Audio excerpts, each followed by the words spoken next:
নমস্কার বন্ধুরা, মমির আরেকটি নতুন ব্লগে তোমাদের সকলকে স্বাগত জানাই। বড়দের প্রণাম আর ছোটদের অনেক ভালোবাসা দিয়ে আজকেরও ব্লগটা শুরু করছি। কি বিপদ, গ্যাস নেই। সবার সেই একই সমস্যা। একটি বাড়িতে একটি রান্নাঘর, মানে একটি কানেকশান। অন্যটা দান করতে হবে গ্যাস কোম্পানিকে।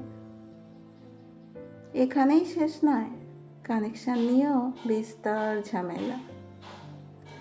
যেমন হয়তো কারো শাশুড়ির নামে গ্যাসটা ছিল, তিনি গত হয়েছেন বেশ কিছু বছর আগে। গ্যাসের দোকান বলেছিল, ও মাসিমা কোনো প্রবলেম নেই, কিন্তু সেই তো প্রবলেম হলো, সেটা তো নিজেদেরকেই ভুগতে হবে। এখন ছোটাছুটি করো, কর্পোরেশন থেকে কোর্ট অবধি, এই না হলে ঘর জ্বালানি। তাই আজ গ্যাস আর ইন্ডাকশান, এই দুটো নিয়েই আমার আজকের আলোচনা। তোমরা সঙ্গে থাকো বন্ধুরা, ভিডিওটা স্কিপ না করে পুরোটা দেখতে থাকো। গিন্নিদের এখন রোজের মেনু গ্যাস চচ্চড়ি, কিন্তু আমি তো বলবো ইন্ডাকশান কুকার সব থেকে ভালো।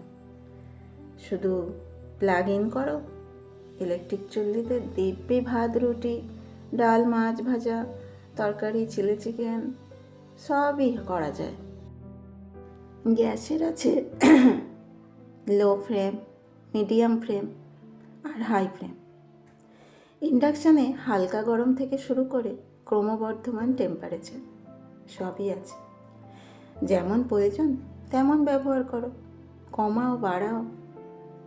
বিভিন্ন মোডও আছে রান্না করার।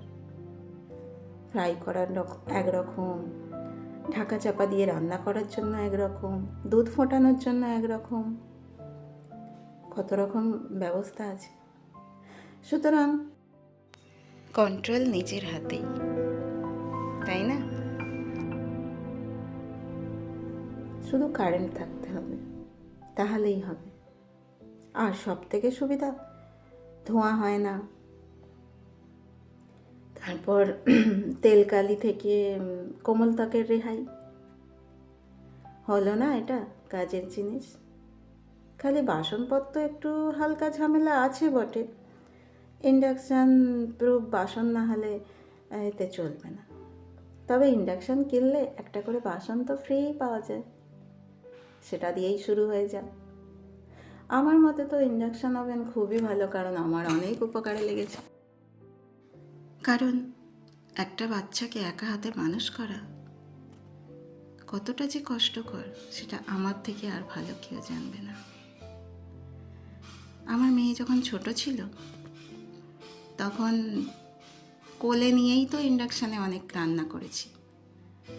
তার দুধ গরম করা, দুধ ফোটানো, তাকে খাওয়াবো বলে সঙ্গে সঙ্গে একটু জল গরম করা, সব কিছু আমার ইন্ডাকশান সাহায্য করেছে।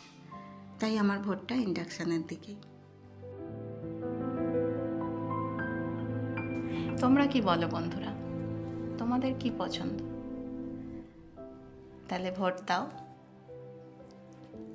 অবশ্যই কমেন্টে জানিও গ্যাস ভালো না ইন্ডাকশান ভালো।